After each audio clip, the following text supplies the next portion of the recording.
संपूर्ण क्रांति की शुरुआत इसी गांव से हुई थी। ये जयप्रकाश नारायण जी का गांव है, सिताब दियारा। और एक और क्रांति की शुरुआत डिजिटल युग में 2024 इसी गांव से शुरू होगा। और उसको बिहार मूवमेंट कहा गया, उसको जेपी मूवमेंट कहा गया, उसको संपूर्ण क्रांति कहा गया।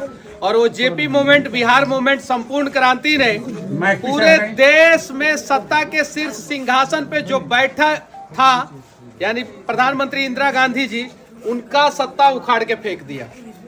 तो अब जो है बिहार में भी जो करप्शन रूपी पहाड़ जो है, हर एक ब्लॉक में, हर एक कचहरी में, हर एक कोर्ट में जो है उसको जो है हम लोगों को उखाड़ के फेंक देना है, हम लोगों को। और जयप्रकाश नारायण जी जब 75 साल की उम्र में इतना बड़ा काम कर सकते हैं, तो हम लोग तो युवा हैं, हम लोग तो कर ही सकते हैं। और ये बिहारी हैं, जब पहाड़े तोड़ देते हैं तो ये भ्रष्टाचार नामक पहाड़ को तोड़ने में हम लोग कैसे पीछे रहेंगे। तो प्रयास किया जाए कि अब जो है हम लोग जो है बिहार को बदला जाए। और जो राजनीति कर रहे हैं उन्हें बताया जाए कि जयप्रकाश नारायण जी का आखिर सपना क्या था और किस प्रकार से राजनीति करने का वो सपना देख के जो है बहुत सारे नेताओं को देश के हर एक कोने में पैदा किए थे, हर एक कोने में पैदा किए थे।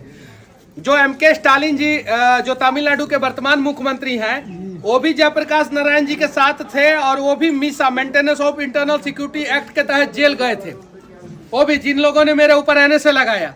और बिहार में जो तेजस्वी जी हैं, उनके पिताजी लालू प्रसाद यादव जी, वो भी इंदिरा गांधी के सरकार में जयप्रकाश नारायण जी के साथ थे और इंदिरा गांधी जी के सरकार को उखाड़ फेंके थे। उनका भी साथ इनके साथ था, लालू जी। और लालू जी मिसा के अंतर्गत जेल गए थे। और जब जेल गए थे, जेल से आए तो उनको एक बेटी हुई जिनका नाम मीसा भारती रखा गया, आप सभी को पता है। तो लालू जी को ये दर्द पता था कि अगर मीसा के अंदर किसी को जेल में डाला जाता है तो उसको बड़ा दर्द होता है। तो लालू जी ने मुझे जेल में नहीं डलवाया था। लेकिन जिन लोगों को ये दर्द नहीं पता था, उन लोगों ने मुझे जेल में डलवाया। मैंने जब जेल से निकला था तब भी मैंने कहा था कि मेरे ऊपर एक एफआईआर हो रहा था, तो लालू जी ने मना किया कि नहीं एफआईआर होना चाहिए, क्योंकि वो जेल में गए थे और उन्हें ये दर्द का एहसास था। लेकिन हर राजा का बेटा जो है वो उतना अच्छा सोच वाला नहीं हो सकता है। इंद्र का बेटा जो था वो भी जो है निरंकुश था, सही है कि नहीं है? तो बहुत सारे लोग निरंकुश हो जाते हैं और वो बेवजह जो है बहुत सारे लोगों को जेल में डालते हैं, बेवजह। और इस देश में सबसे ज्यादा अगर फर्जी एफआईआर कहीं होता है तो बिहार में। और उस फर्जी एफआईआर में कौन से जाति के लोग सबसे ज्यादा फंसते हैं वो आप सभी को पता है। डेटा जो है सरकार सार्वजनिक नहीं करेगा, कर देगा तो बवाल हो जाएगा। सही है कि नहीं भैया? सही है ना? अभी पिछला सरकार जो था ना, जिन लोगों का सरकार अपने आप को कहता था, वही बेचारे लोग सबसे ज्यादा जेल में, बेऊर में मैंने देखा, उन्हीं को मानने वाले लोग सबसे ज्यादा बेऊर जेल में जो है कष्ट काट रहे हैं। अब जाके पता कर लीजिएगा कि मनीषवा गलत बोल रहा है कि सही बोल रहा है। वो लोग भी आते थे, कहते थे कि मनीष, सरकार में तो हम ही लोगों का है उप मुख्यमंत्री, लेकिन हम लोग जेल में सड़ रहे हैं। वो लोग भी आके कहते थे। और बेऊर जेल का जाके डेटा उठा लीजिए लोग। हम भाई किसी जाति पे जो है हम कुछ टिप्पणी नहीं कर रहे हैं, हम हकीकत बता रहे हैं कि कौन से जाति के लोग सबसे ज्यादा जेल में बंद है और बेवजह निर्दोष फर्जी एफआईआर में 75% निर्दोष है। तो ये सारी चीजें समझा जाए हम लोग, और सब लोग समझ के जो है ना बचाया जाए सब। अगर आपके माता पिता बच्चे अगर कोई जेल में चले जाते हैं, निर्दोष चले जाते हैं, तो बड़ा दुख होता है।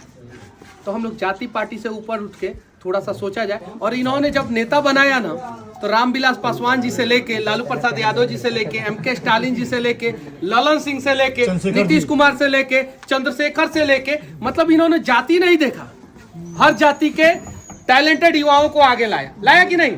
और इन्होंने अपने परिवार को लाया क्या आगे? नहीं लाया क्या? नहीं। लेकिन हर जाति में जो टैलेंटेड थे, लालू जी टैलेंटेड थे उस समय, इन्होंने लाया, हाथ पकड़ के जयप्रकाश जी ने लालू जी को आगे लाया। नीतीश जी उस समय टैलेंटेड थे, लाया इन्होंने। मुलायम सिंह यादव जी को लाया इन्होंने, शरद पवार को लाया ना। बहुत सारे इस देश के कन्याकुमारी से लेके कश्मीर तक, मतलब कि वर्तमान में जो बड़े नेता हैं वो आधे से अधिक तो जयप्रकाश नारायण जी के चेले हैं, है कि नहीं है ना?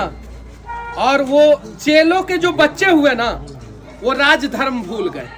तो अब उम्मीद है कि जो है उन्हें राजधर्म का याद दिलाएंगे और नया बिहार, नया देश बनाएंगे। सही है कि नहीं है?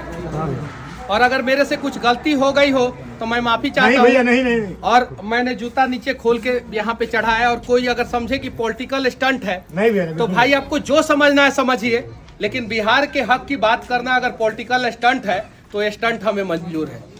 बिहार के हक की बात करना अगर आप लोगों को लगे कि राजनीति है तो ये राजनीति हमें मंजूर है। और बिहार के हक की बात करना अगर लगे कि अपने लिए बात कर रहा है तो ये अपने लिए बात करना मुझे मंजूर है। और उम्मीद है कि आप सभी जो है साथ देंगे। और अब राजा का बेटा राजा नहीं, राजा का बेटा राजा नहीं। ये बात हम लोगों को इन्होंने ही सिखाया था। एको को राजा का बेटा को राजा इन्होंने नहीं बनाया। सब गरीब टैलेंटेड लोगों को जो है आगे लेके आए और उनको जो है विधानसभा और लोकसभा में घुसा दिए, और बहुत सारे लोगों को मुख्यमंत्री बना दिए। बनाए कि नहीं जयप्रकाश नारायण जी? लेकिन वही लोग मुख्यमंत्री बनने के बाद जो है खुद को राजा समझने लगे और अपने बच्चे को जो है राज तिलक की तैयारी करवाने लगे। तो अब आप लोगों में से कोई ना कोई राजा बनेगा, सही है कि नहीं है? और जब हम लोगों में से कोई राजा बनेगा तब जो है बिहार अच्छे से चलेगा। बस